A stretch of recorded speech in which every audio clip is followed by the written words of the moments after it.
Bet Aderech, Casa del Camino, presenta en esta conferencia a Rab Mijael Ávila.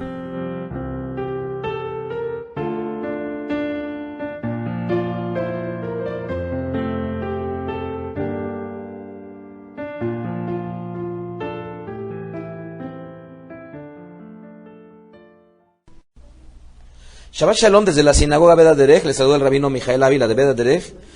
En este mes que corresponde al mes de Shevat, en el día 15 del mes de Shevat del año 5773, conforme al calendario secular, 26 de enero del año 2013, la perashá en esta porción corresponde a la porción denominada Beshalach,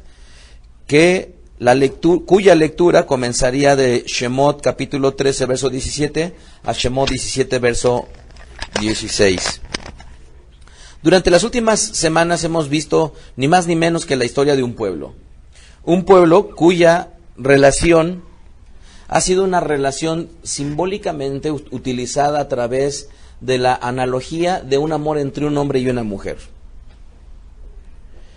Y esto es bueno verlo así porque de alguna u otra manera ilustraría lo que vendría a ser el tema de cómo podríamos observar nosotros una relación entre un creador y su pueblo, en este caso nuestro pueblo Israel. Y para comenzar quisiera yo tratar de transmitir el hecho de que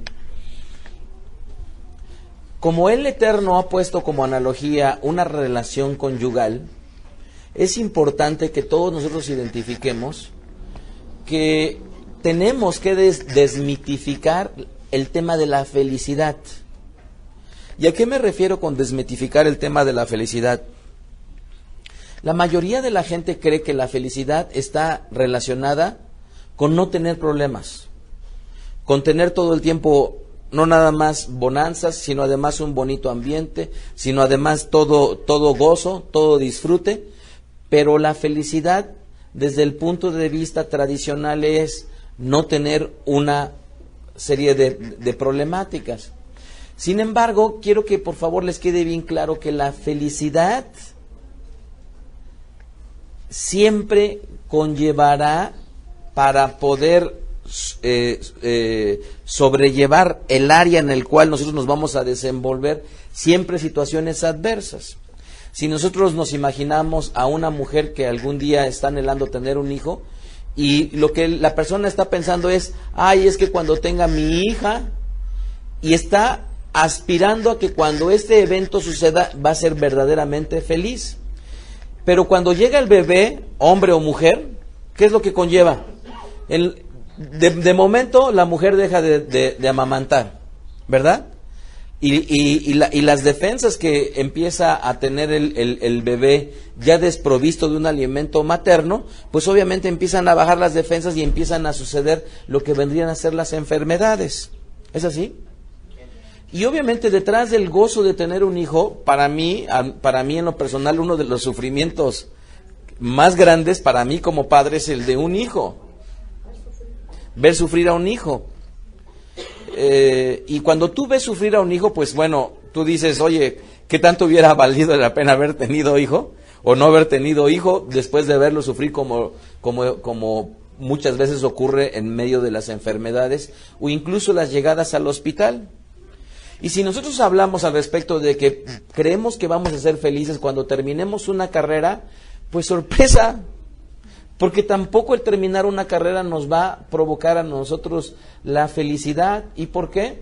Porque cuando nos enfrentemos al terreno laboral, más allá y desprovisto de cualquier ejercicio profesional per se, siempre vamos a tener colateralmente a compañeros, a personas, a mujeres y a hombres que van a influenciar nuestro entorno laboral, y eso seguramente provocará problemáticas. ¿Y qué decir si estamos, en el caso de Iván, en un hospital, y bueno, pues está lleno de enfermeras, y las enfermeras están tratando de demostrar que no obstante la preparación que ante la sociedad y ante los ojos de algunos pudieran verlos como menor, ellas saben que en su experiencia en muchas áreas y en muchos rubros son mejores que los recién egresados.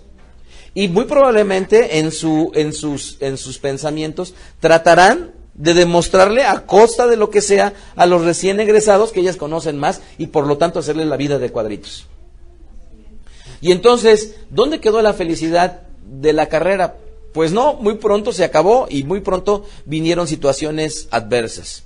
Y si hablamos el tema al respecto de lo que sería el matrimonio, pues definitivamente también acaecerá que después de la luna de miel o incluso desde la luna de miel habrá diferencias, porque es bien importante entender que si vivir como individuo es difícil, porque muchas veces te levantas y no tienes ganas de X comida, o tienes ganas de ir a X lugar pero no tienes dinero, y quieres comprarte una ropa pero no puedes, y todas esas discrepancias que puedas tener como individuo, pues ahora tener a otro individuo a tu lado que tengan que compartir las decisiones, pues todavía eso complica muchísimo más. Y entonces las adversidades y los problemas siempre estarán. Entonces yo puedo atreverme a decir, no hay ninguna rama del desarrollo humano que no conlleve problemas. ¿Cuál es la diferencia? Insisto, lo hemos platicado en otras ocasiones, la diferencia tendría que ser cómo nosotros aprendemos a sobrellevar las problemáticas y las diferencias, las adversidades. Es ahí en donde está en realidad el secreto del por qué nosotros el día de hoy estamos aquí. ¿Por qué? Para aprender a sobrellevar de una manera correcta, inteligente emocionalmente, las adversidades. Y por ahí hay una serie de conferencias que se titulan justamente El dominio propio, en donde hay algunos tips importantes para que nosotros nos mantengamos de una manera saludable en el terreno emocional. ¿Por qué? Porque por mucho que yo conozca, por mucho que yo tenga conocimiento profesional o no, o de cualquier índole que me sustente, ¿qué creen? Que en realidad el reto siempre estribará cuando haya una adversidad y yo ponga todo ese conocimiento al servicio de mi problemática. Hace 15 días aproximadamente recibo un grito de una mujer que estaba cerquita de mí, colabora con nosotros, y fue una especie de gemido. Entonces recibo la llamada telefónica de una extensión que está cerquitita, unos cuantos metros, y le digo sí. ¡Ay, licenciado! Dime, espérame, ¿qué te pasa? Es que mi mamá, a ver, ven para acá. Entonces se mete a mi oficina, y cuando se mete y cierra la puerta le digo, no me digas nada, primero respira. Y empieza la mujer así ya con las lágrimas y toda desesperada, empieza a respirar, respira otra vez. Y ya que respiró varias veces, le digo, ahora sí, platícame. Es que mi mamá le pasa algo. ¿Qué le pasa a tu mamá? No sé. Entonces lo que le digo es, a ver,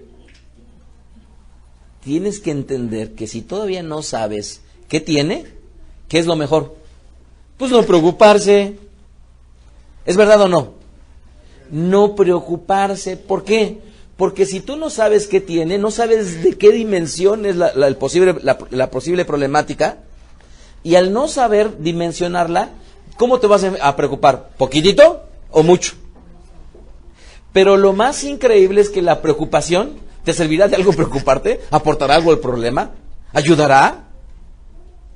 Imagínense que ella se va toda nerviosa, y cuando llega con su mamá, ya hay dos nerviosas, no una.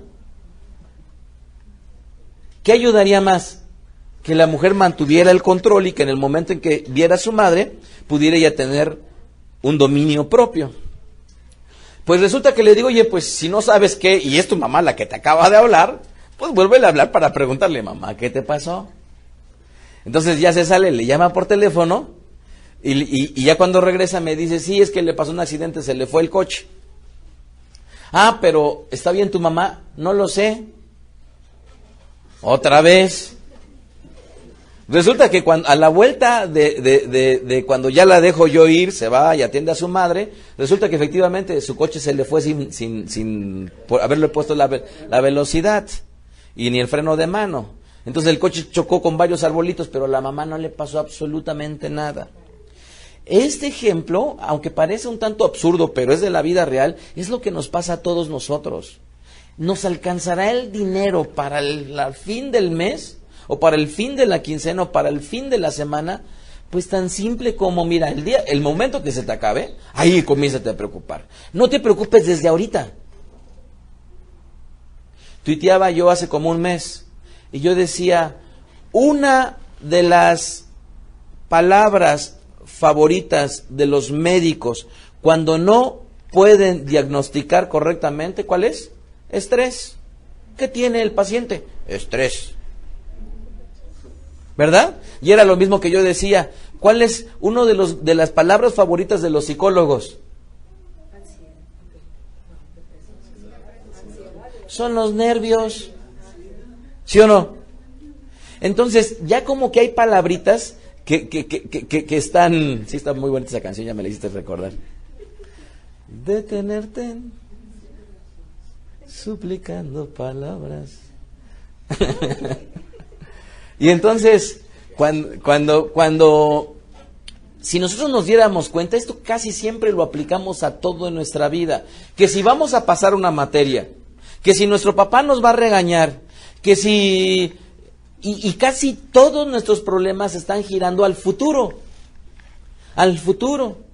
Los pronósticos a nivel mundial dicen que de todas las preocupaciones que carga un humano, solamente el 15% podría ser valedera. El 15%.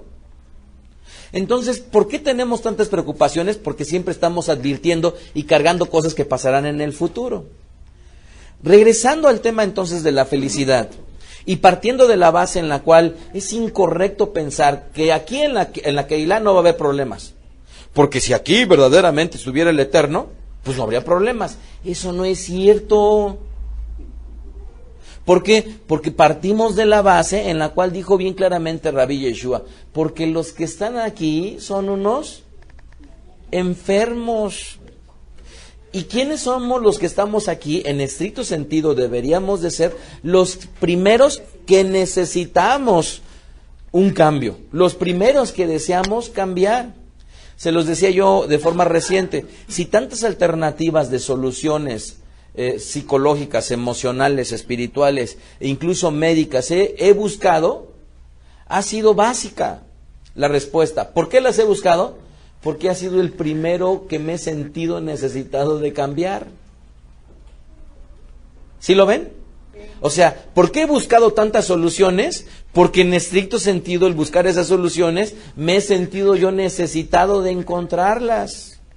Y si no nos damos cuenta que todos los que estamos aquí estamos necesitados de seguir cambiando, difícilmente nosotros podríamos darnos cuenta que lo que tenemos hoy, aquí y ahora, es el potencial de ser una persona mejor. ¿En qué? En todas las áreas de la vida. Pero ser una persona mejor en el trabajo, pues está bien, felicidades. Ser una buena persona, tal vez llevarte muy buena relación con tus hijos, está muy bien, felicidades. Pero el secreto de esta vida no es ser una buena persona y que tus compañeros del aula digan que es una muy buena persona y que te quieren mucho. No, el secreto en esta vida, ¿cuál es? Que en todos los ámbitos en donde nos desenvolvamos, llevemos una relación lo más cordial y lo más amable y lo más amorosa posible. ¿En cuáles? En todas nuestras áreas. Sin embargo, no puedo dejar de reconocer que hay momentos en los cuales nuestras emociones se desbordan, nuestros problemas nos atacan. ¿Y qué pasa cuando tú tocas en el hombro a una persona que tiene muchos problemas? Explota de inmediato, ¿verdad? Si ustedes conocen a personas que explotan de inmediato, por favor, lo primero que piensen es que tienen tantos problemas, ¿sí?, que cualquiera le hace de inmediato explotar. Pero como esos momentos, inclusive cualquiera de nosotros los vivimos o los hemos vivido, hablemos de una relación amorosa. ¿De quién? De un pueblo, asemejando a una mujer con su creador, con su eterno, ¿verdad? Asemejándolo a un hombre. Fíjense bien, lo que vamos a leer ahorita es una carta de amor, ¿ok? Dice ahí, el Eterno respondió a Moshe, ahora verás lo que yo haré a Paró. Imagínate que es como decirte que empieza el hombre a escribir: amada Miri, sé que estás cansada de que el conserje nos molesta a menudo, pero sabes, mi mano fuerte. Y sigue diciendo: porque con mi mano fuerte los dejará ir, y con mano fuerte los echará de su tierra. Habló todavía el Eterno a Moshe y le dijo: ¿qué creen? Porque yo soy Joel, te lo estoy diciendo. ¿Qué implica el hecho de que el Eterno diga yo soy el Eterno? O sea, es estarle diciendo: mira, lo que yo te digo, tú sabes que mi palabra la cumplo. Así es que yo, Joel, voy a hablar con el conserje. Verso 3. Y yo aparecí a Abraham, a Yitzhak, a Jacob, como el Elohim omnipotente. Mas en mi nombre el Eterno no me di a conocer a ellos. También establecí mi pacto con ellos de darles la tierra de Canaán, de comprarle la casita nueva, de que tuviera cada una de mis hijas una habitación, ¿verdad? De que tuviera un albergue enfrente de la casa, una casa club, ¿verdad? De que dijeran, ya no somos forasteros porque ya tenemos una propiedad en Morelos, dice, la tierra en que fueron forasteros y en la cual la habitaron. Asimismo, verso 5, yo he oído el gemido de los hijos de Israel a quienes hacen servir los egipcios y me he acordado de mi pacto. ¿De qué pacto? De ese pacto que hizo originalmente el marido con la esposa. Por tanto dirás a los hijos de Israel, yo soy el Eterno, y yo os sacaré de debajo de las tareas pesadas de Egipto. Te voy a sacar de trabajar. Y luego dice ahí, y los libraré de su servidumbre, y los redimiré con brazo extendido, y con juicios grandes, y os tomaré por mi pueblo, y seré su Elohim, y ustedes sabrán que yo soy su Eterno, su Elohim, que los sacó de debajo de las tareas pesadas de Egipto, y los meteré en la tierra en la cual alcé mi mano, jurando que les daría a Abraham, a Yitzhak y a Jacob, y yo les daré por heredad, yo, el Eterno. ¿Te casarías con un hombre así, Rivka? ¿Sí o no? Que te prometiera casa, que te prometiera provisión, que te prometiera seguridad. Exacto, sí, que lo cumpliera, porque aquí lo dice muy claramente, ¿no? Yo soy el Eterno. ¿Verdad? Entonces, estamos partiendo de una historia amorosa. Les pregunto yo, ¿hubo problemas en esta historia amorosa? ¿Pocos? Muchos y muy fuertes. Verso 9. De esta manera habló a Moshe a los hijos de Israel, pero ellos no escuchaban a Moshe a causa de ¿qué? De la congoja de espíritu y de la dura servidumbre. En este pasaje yo me tomé como base cuando compartí las conferencias que he titulado yo el estrés. ¿Se acuerdan ustedes? Cuando hablé de este personaje, Jean Sillier, que saca a la luz este tema de lo que vendría a ser el estrés, aludiéndolo a que muchas de las personas que estaban hospitalizadas tenían diferentes enfermedades, pero muchos de sus síntomas eran parecidos. Y él se empieza a dar cuenta que esos signos que eran parecidos, ¿cuáles eran? A ver, díganmelos. No conciliar bien el sueño. ¿Qué más? Tener los nervios alterados, tener ansiedad. ¿Qué más? Ok, síntomas, gracias. Perdón, síntomas. Síntomas, toda roba. ¿Qué son esos síntomas? Sí, palpitaciones. ¿Qué más? Ese sí es signo. Sí, dolores de cabeza, agotamiento. ¿Cuál más? Tal vez tener procesos de ansiedad que se manifiestan a través de comer o de no comer, ¿verdad? Entonces, todos estos síntomas, lo que está ocurriendo con las personas es de que tenían algo que se puede ejemplificar con esto. ¿Qué pasaría si yo tomo un cordón y le digo a Yoshiyahu, tómalo, y del otro lado yo empiezo a estirarlo? y lo empiezo a estirar, y lo empiezo a estirar, y lo empiezo a estirar, y ya empieza Yoshiyahu a hacerse así, y yo también me empiezo a hacer de lado, a jalarlo. ¿Qué está pasando con el cordón? Se está estresando. ¿Qué está implicando? Que se le está aplicando una fuerza que hace que se debilite su estructura.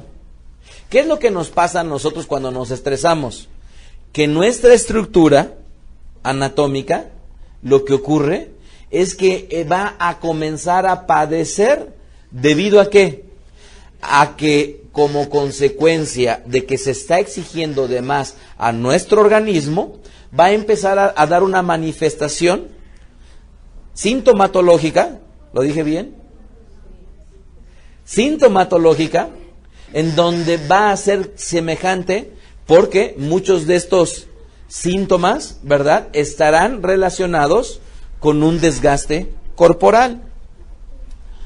De ahí que hay 3 aspectos importantes en este pasuk, verso 9. Dice en primer lugar, pero ellos no escuchaban ¿a quién? A Moshe. ¿Qué está implicando? Y esto es algo muy importantísimo. Que cuando una persona está estresada, ¿qué tiene? ¿Qué va a pasar? Que no va a escuchar. ¿Y por qué no va a escuchar? Porque muy probablemente, aunque reciba buenos consejos, ¿qué pasará? No les prestará atención como consecuencia de que está esta persona imposibilitada. ¿Por qué de escuchar? Dice ahí, la causa es la congoja del espíritu. Y a eso englobémoslo como la fuente, mejor dicho, a la persona como tal, ¿verdad? En donde tiene una afectación espiritual, emocional, psicológica, etcétera. Pero dice ahí, y de la dura servidumbre. ¿Cuántos de ustedes pueden decir que tienen mucho trabajo? ¿Cuántos de ustedes pueden decir que detrás de ese mucho trabajo están cansados? Y que detrás de ese mucho trabajo, ¿qué más hay? Están preocupados, hay nuevamente fatiga, hay una serie de factores. Y ojo, amados, noten ustedes qué importante es esto. Si nosotros queremos sentirnos bien y ya tenemos signos de estrés, ¿qué necesitamos? Bajarle al trabajo. ¿Sí se dan cuenta? Bajarle al trabajo. ¿Cómo se llama la adicción al trabajo?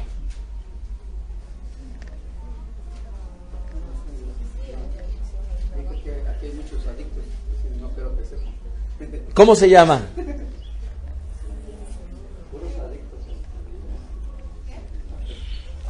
La adicción al trabajo se llama workaholic. Workaholic. WC, de work, de trabajo. Workaholic. Noten ustedes que si nosotros queremos sentirnos mejor, ¿qué necesitamos? Bajarle al trabajo. Se va a acabar el mundo porque algún día no vayamos a trabajar y pidamos el día, o porque no abramos nuestras cortinas. ¿Se va a acabar el mundo por algo así? No. Pero díganme, ¿cuántas veces han anhelado cuando ya se van a levantar, que quitan las sábanas y dicen, ay, no quisiera? Todos hemos pasado por eso. Pero ¿no podría ser que alguna vez en nuestra vida, sabiendo que estamos muy agotados, muy cansados, hagamos nosotros un alto y digamos, hoy no?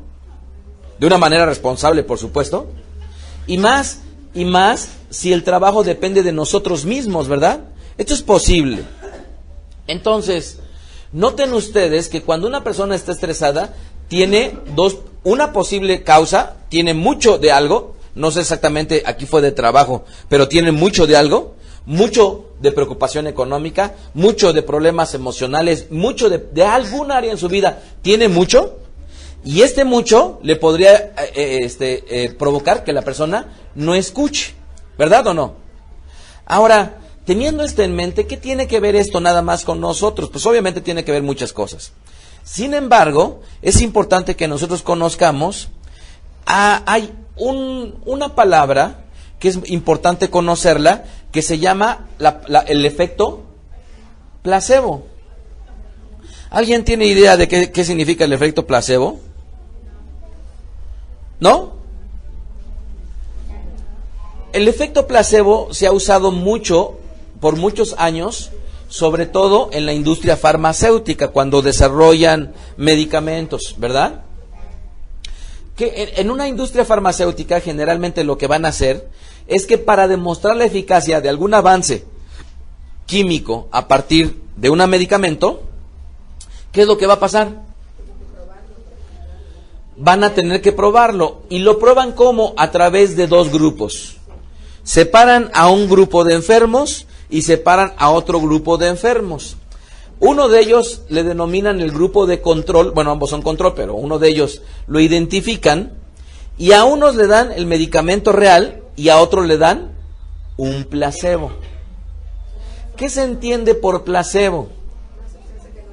Es un efecto benéfico, ¿verdad? Que fue generado a partir de la creencia de una persona. ¿Ok? Entonces, puedes tener una píldora que no tenga absolutamente nada y tú le dices, mira, tómatela y con esa se te va a quitar, y tú te la tomas y efectivamente se te quita, ¿verdad? Obviamente, ya yendo un poquito más profundo, saben que los efectos placebos contra el efecto genuino de un medicamento es mucho más duradero. El efecto de un medicamento sí demuestra su eficacia, ¿ok? Pero este efecto de tratar de dar un bienestar al individuo a través de su creencia es un efecto que se ha estudiado durante mucho tiempo. Sin embargo, desde el año de 1995, fíjense bien, tiene bien poquito tiempo, desde 1995 se ha tratado de aislar el efecto placebo para usarlo por sí mismo. Esto es, le han quitado la asociación que tenía y han buscado el que tenga una utilidad en sí mismo solo, ¿ok? Entonces, hay un investigador, el director del programa placebo de la Universidad de Harvard, llamado Irving Kirsch, y él, detrás de estudiar todo el tema del efecto placebo, obviamente también tiene que advertir otro concepto. ¿Cuál es el otro concepto, el equivalente? Sería el concepto nocebo. ¿Qué es el efecto nocebo? Nocebo. Es placebo y el otro es nocebo. ¿Qué es el nocebo? Lo contrario, pero ¿cómo lo podría explicar? Que trae un perjuicio. Si el otro trae un beneficio, un perjuicio, nada más nos vale verlo. Ellos se han dado cuenta que el efecto nocebo, justamente, al ser lo contrario, ¿qué conllevaría? ¿Qué conllevaría el efecto nocebo? Perdón, sí, nocebo.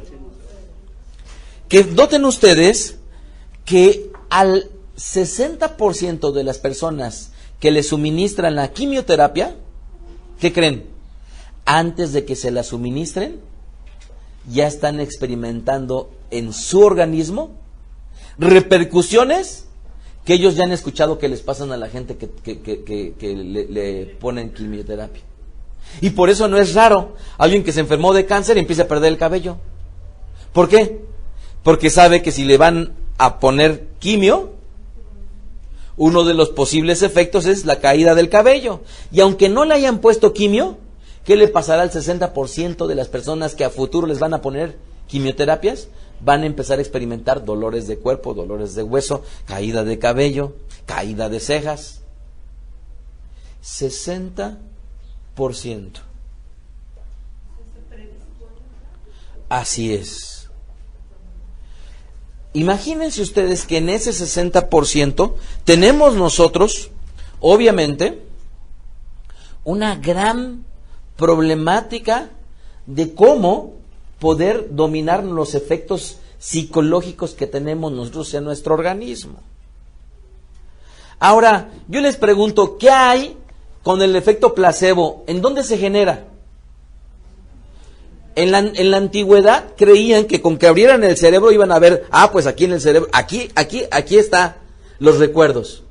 ¿Saben ustedes que todavía no se puede saber con exactitud en dónde los recuerdos están?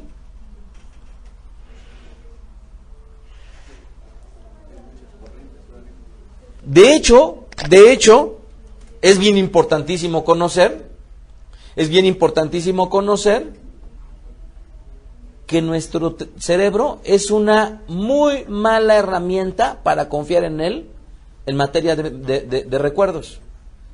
¿Cómo se lo imaginaban ustedes de chiquito que nuestro cerebro iba a funcionar? Vivíamos esto y nuestro cerebro agarraba un cajoncito, lo abría y ahí metía, viví esto. Y cuando pasaba un poco de tiempo y querías recordar, volvías, abrías el cajoncito y sacabas absolutamente todo, ¿verdad? Y ya con eso recordabas. Pues bien, dice uno de los investigadores que es muy, muy importante, él escribió un libro que se llama Los 7 pecados del cerebro, que para lo único que puede él confiar en su cerebro, en materia de recuerdos, ¿saben para qué es? Para la generalidad. ¿Lo escucharon? Para la generalidad. ¿Cuándo es cuando los recuerdos podrían quedarse más fijos, y aún así, con estas reservas, cuando tienes momentos de shock, difíciles, o obviamente también serían de shock, aunque fueran agradables, cualquiera de los dos? Pero ¿en dónde están? No se sabe, ¿ok? Ahora, vamos a ver a continuación la vida de un individuo que todos ustedes han conocido y que increíblemente, yo no he hecho la pregunta, pero bueno, se las dejo ahí para que la hagan ustedes eventualmente. Yo me puedo atrever a decir que la gente de allá afuera conoce una de las historias bíblicas más conocidas. ¿Cuál es? El Arca de Noé. Pero yo no sé a qué grado se encuentra la vida de Job. ¿Qué conllevó la vida de Job? La vida de Job, o de Job en el hebreo, conllevó una serie de situaciones que vale la pena que nosotros la analicemos, porque detrás de ello tenemos mucho por aprender. Recordemos nosotros que él tuvo la pérdida de sus hijos. ¿De quién más? De su esposa. ¿De quién más? De todas sus propiedades. ¿De qué más? Incluyendo ganados. Y a ganado, sus ovejas. Incluyendo, ¿qué más? Sus Mercedes-Benz. ¿Verdad? Todo eso, él tuvo la pérdida.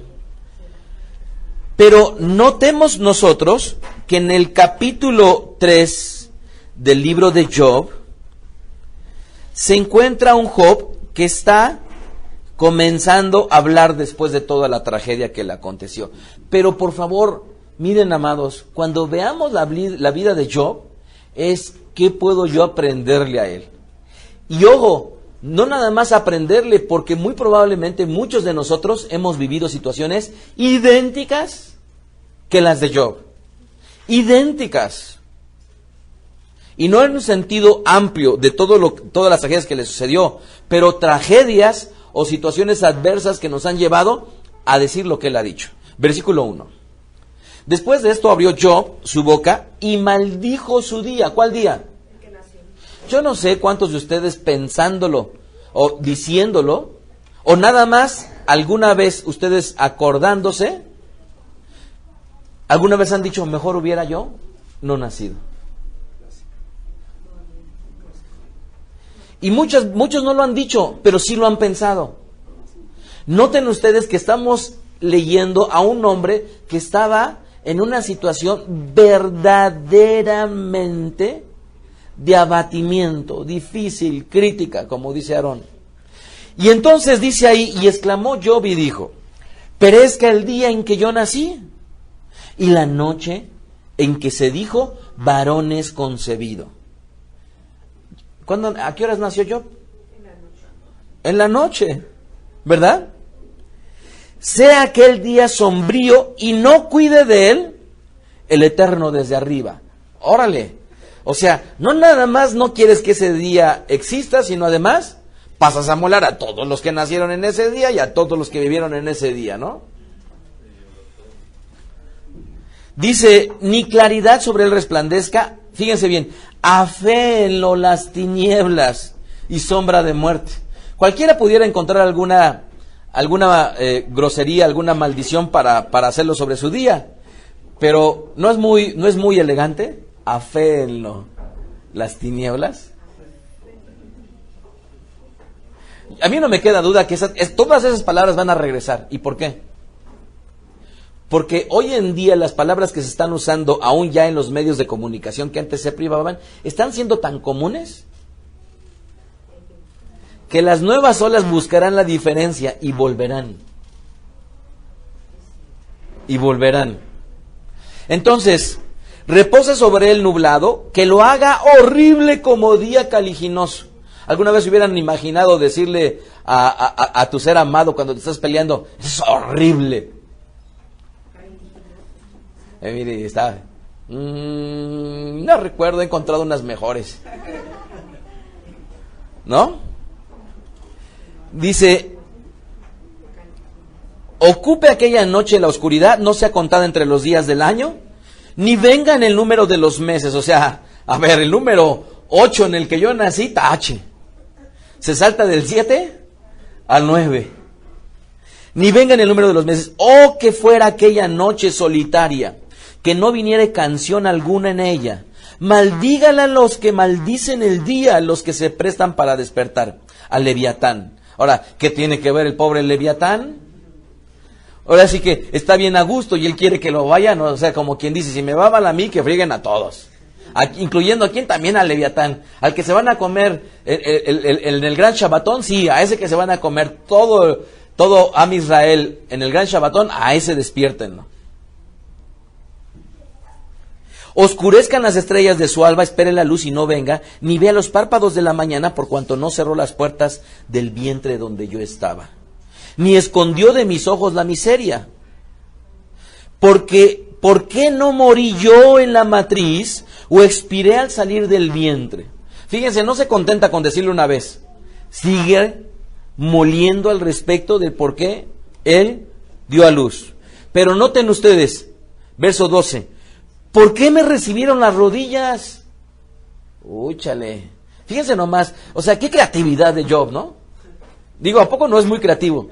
O sea, no nada más el vientre, no nada más la noche, no nada más los que dijeron que nació un varón, no nada más quiten el día, sino además, ¿por qué me recibieron mis rodillas? Ya nos ganó, ¿no? A todos aquellos que pudieron haber alguna vez pensado que no naciera, ¿a poco no ya ganó? ¿Verdad?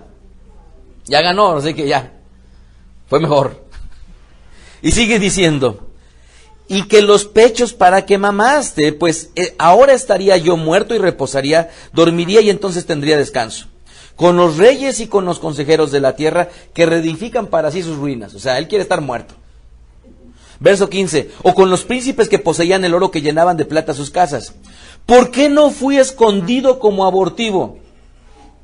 Como los pequeñitos que nunca vieron luz.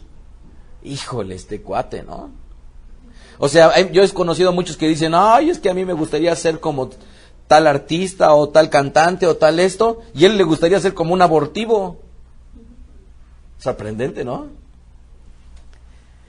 Allí los impíos dejan de perturbar y allí descansan los de agotadas fuerzas, allí también reposan los cautivos, no oyen la voz del capataz. Allí están el chico y el grande y el siervo libre de su señor, o sea, los muertos. ¿Por qué se da a luz al trabajado? Y la vida a los de ánimo amargado, que esperan la muerte, y ella no llega, aunque le buscan más que tesoros. Repito esta parte, porque es muy importante. ¿Por qué se da la luz al trabajado? O sea, esto es, yo he trabajado tanto, que ¿para qué me dieron la luz? ¿Alguna vez se han quejado de trabajar tanto? Y ojo, amados, lo comenté yo, no recuerdo, no debe tener mucho tiempo. Que la gente acostumbra a decirme mucho, ay, Rabí, estás muy, con mucho trabajo, o licenciado, tiene mucho trabajo, estás muy ocupado. Cuando me llaman, estás muy ocupado, ¿verdad? Y la respuesta es siempre la misma, sí, pero pues aquí estoy, dime en qué te puedo servir. ¿Y cuántas veces tú llegas todo cansado? Ay, estoy cansado. Y a todo mundo se lo publicas, ¿no? He estudiado mucho, ¿verdad? No sabes cómo estuvo toda mi semana. Me preguntaba la mujer con la que charlo en inglés, me decía, oye, ¿y a ti cómo te va con los lunes? Bien, me va bien. ¿Cómo es que te va ¿No te disgustan los lunes? No me disgustan. ¿Cómo ¿No te disgustan los...? No, yo creo que hasta los lunes me aman porque me reciben muy bien. ¿Y cuántas veces estás diciendo, ya llegó viernes? ¿Y qué diferencia hay entre el viernes y el lunes? La intención que le pusiste. Igual que el efecto placebo y el efecto nocebo es la intención que le pusiste. Porque si no fuiste tan feliz el lunes, tampoco seguramente lo vas a hacer el viernes. Nada más fuiste feliz porque lo ves atrás. Ya pasó el lunes.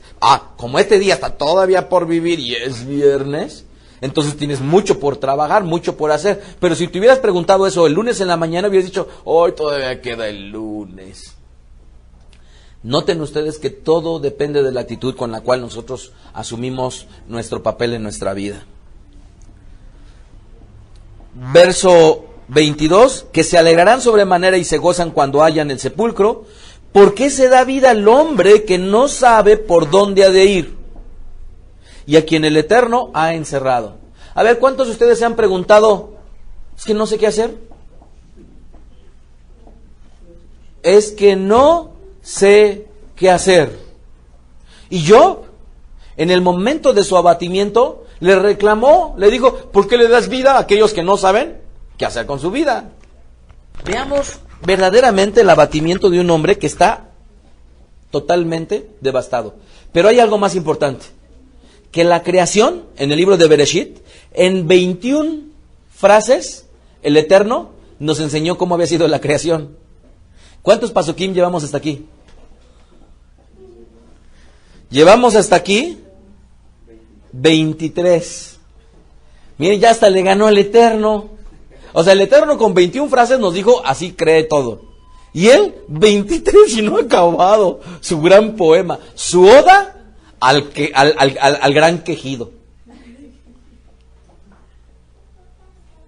¿Creen que nos podía ganar? O sea, está hablando de un personaje que, amados, ha pasado lo indecible y mucho tiene por enseñarnos. Verso 24, pues hasta antes que mi pan viene, mi suspiro, y mis gemidos corren como aguas, porque el temor que me espantaba, ¿qué dice ahí? Me ha venido y me ha acontecido lo que yo temía. Y es aquí en donde está el quid del asunto. ¿Qué dice? Porque el temor que me espantaba me ha venido y me ha acontecido lo que yo temía. Miren, amados, noten ustedes que el acontecimiento de lo que pasaría con Job, ¿qué creen? Él ya lo había pensado. Él ya lo tenía en su mente. Tan es así que dice que el temor que le espantaba le ha sobrevenido.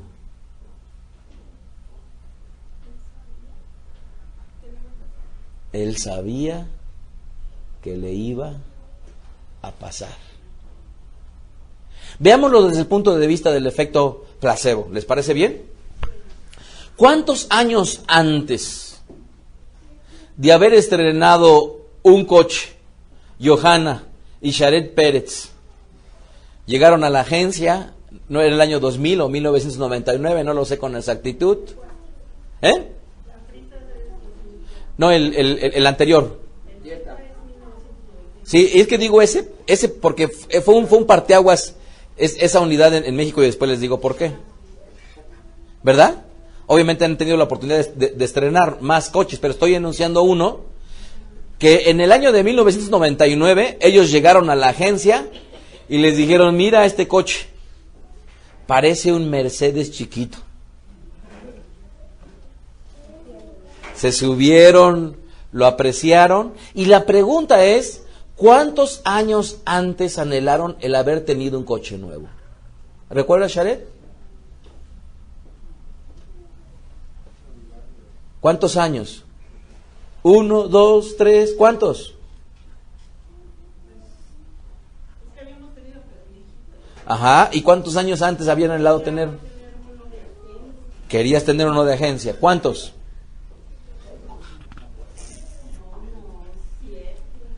7 años. ¿Roé? ¿4? A cada 4. ¿Cuántos años antes Miri y el Roé soñaron con su casa?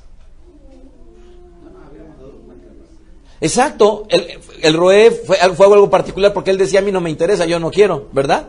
Pero sí fueron unos meses antes. O ya unos años, no lo sé. Pero volteemos ahora a otro.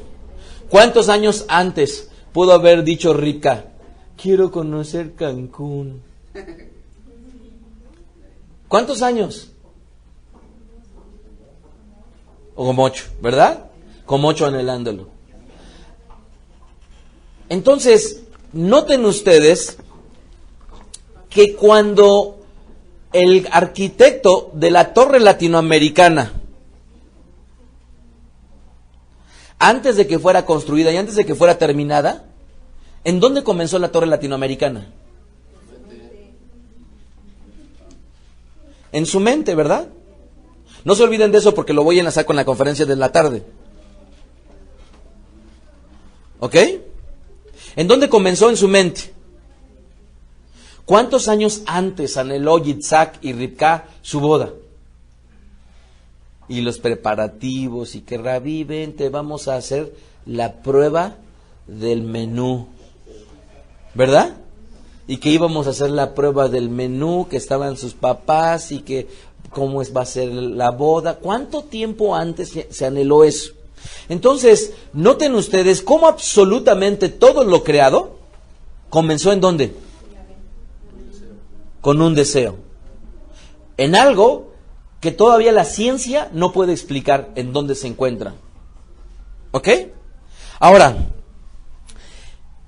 teniendo en mente esto, y para terminar, en la última parte de esta charla, quisiera remontarme a una explicación que la hemos dicho innumerables ocasiones, pero que vuelve otra vez a tener sentido en esta conferencia. Por ahí del siglo XVII, un personaje de nombre Descartes, estando sentado alguna vez enfrente de una fuente, él estaba mirando cómo caía el agua, y en ese momento sus deducciones le llevaron a decir que todos aquellos que estén en busca del conocimiento y de la naciente en aquel momento ciencia, nos dediquemos a dar una explicación de todo lo creado. Y que la religión, ¿qué creen? ¿Se encargue de qué? De lo que no se ve. Entonces, que ellos expliquen la fe, que ellos expliquen todo lo que quieran, los sentimientos, las emociones, lo que quieran. Todo lo que no se ve, que lo explique la religión. Y lo que nosotros vamos a explicar, los científicos, los que sí pensamos, los que nos interesamos por el conocimiento, es lo que se ve. ¿Ok?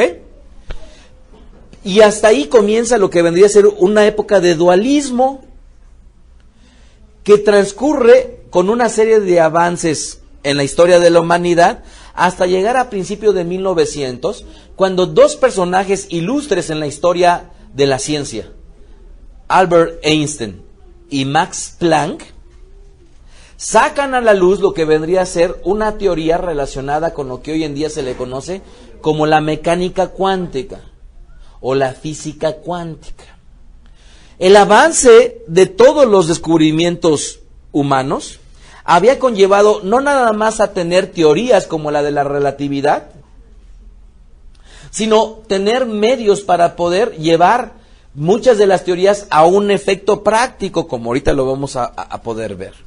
En aquel momento lo que hacen estos dos personajes es decir, bien, nos empezamos a dar cuenta que este mundo que nosotros tocamos y que nos importa muchísimo, el de la materia, está compuesta la materia a través de ínfimas partes conocidas como los átomos.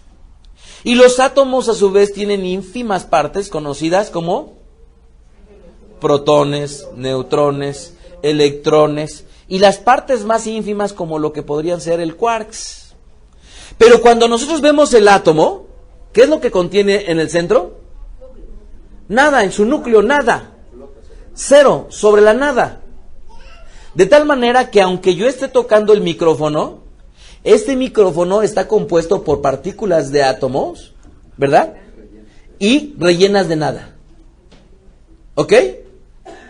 Entonces es curioso cómo es que ellos empiezan a desarrollar una serie de reglamentaciones que hemos compartido en otras conferencias y que no voy a hablar aquí por causa de tiempo, ¿verdad? Y estas leyes que privaban en el mundo microscópico, ¿qué creen? No aplicaban en el entorno de nosotros. Y las leyes que aplicaban en el entorno de nosotros, ¿qué creen?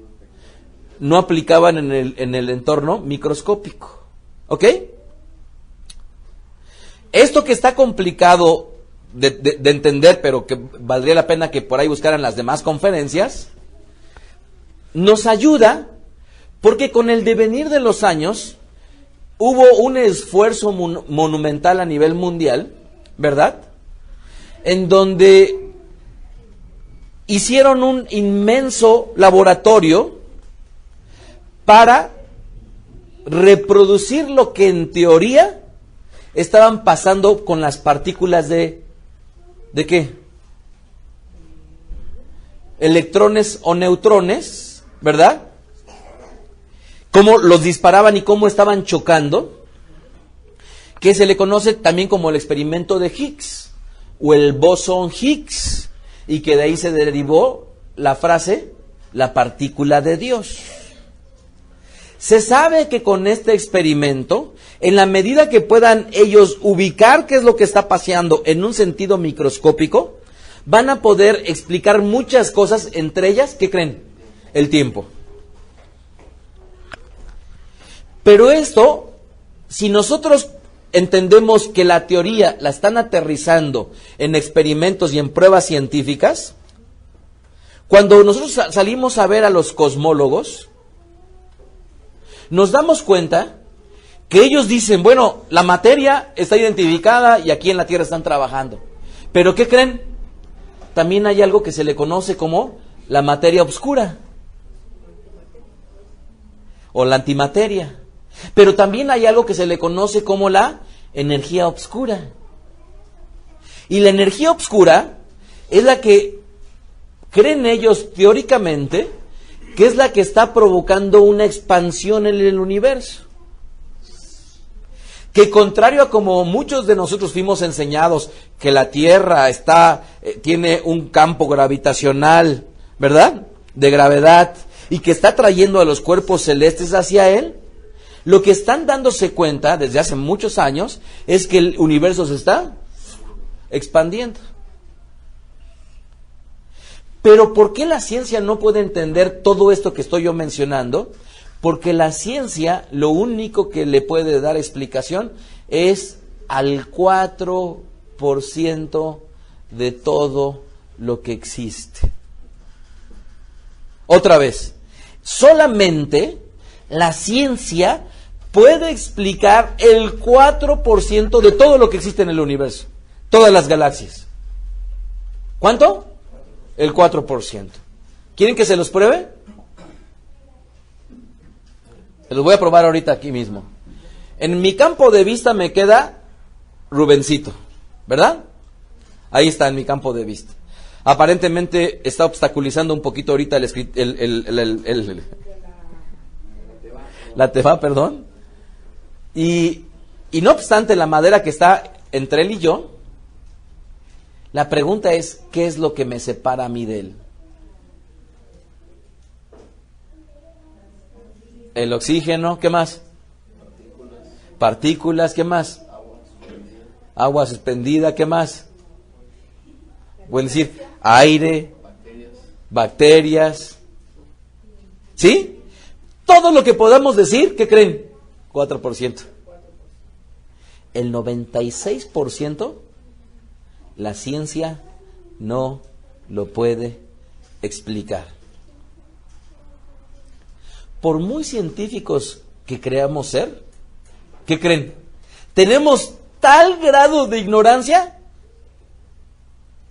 que representativamente es de todo el conocimiento solamente conozco el 4%. Y son felices con ese 4% de la información. Y son felices. ¿Verdad? Ahora, volvamos otra vez sobre nuestros pasos. Volvamos sobre nuestros pasos. ¿Qué ha ocurrido durante toda esta charla? Primero hablamos del efecto placebo, en donde nuestros pensamientos, nuestras creencias pueden generar un efecto positivo. Después hablamos del efecto nocebo, en donde nuestras creencias pueden conllevar un cambio negativo. Todo esto sustentado en un pueblo que se encuentra en un estado terrible de derrota que le impide oír, ¿verdad? Y que está en un grado tal que aunque el Eterno le dice, mi amada, te voy a comprar tu casa, te voy a sacar de trabajar, te voy a dar esto, voy a decirle al conserje que ya no, y detrás de todo, aún así, le están poniendo la casa y las llaves, el vestido blanco, ¿verdad? Su viaje soñado a Hawái de luna de miel. Más bonito Cancún, por cierto. ¿Qué? Aún así, ¿qué creen? No quiere ver. Y entonces imagínense que detrás de todo ese ofrecimiento Rivka dice, no, pues sí está muy galán, es como yo lo quería, guapo, inteligente, cariñoso.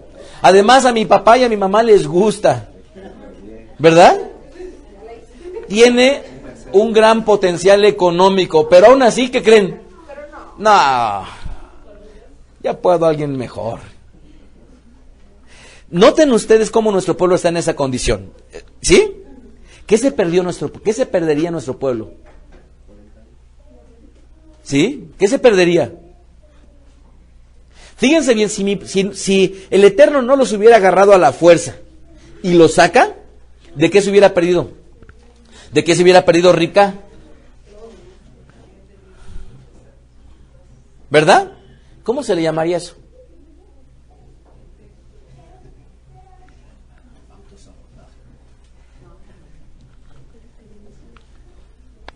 Entonces, yéndonos más adelante, nos encontramos con un personaje que no hemos terminado de analizar su vida.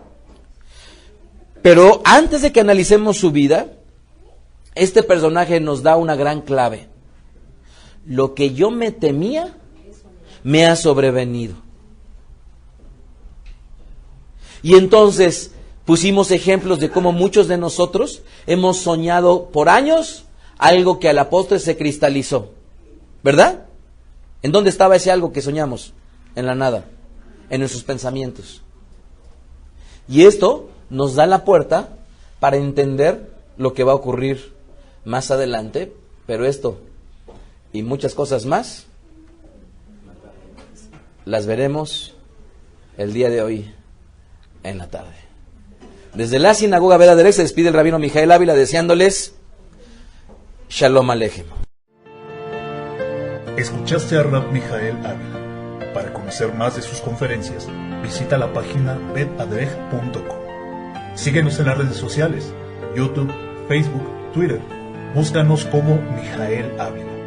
Si deseas adquirir alguna conferencia o estudio particular, escríbenos al correo mijael@betaderech.com. Shalom Aleichem.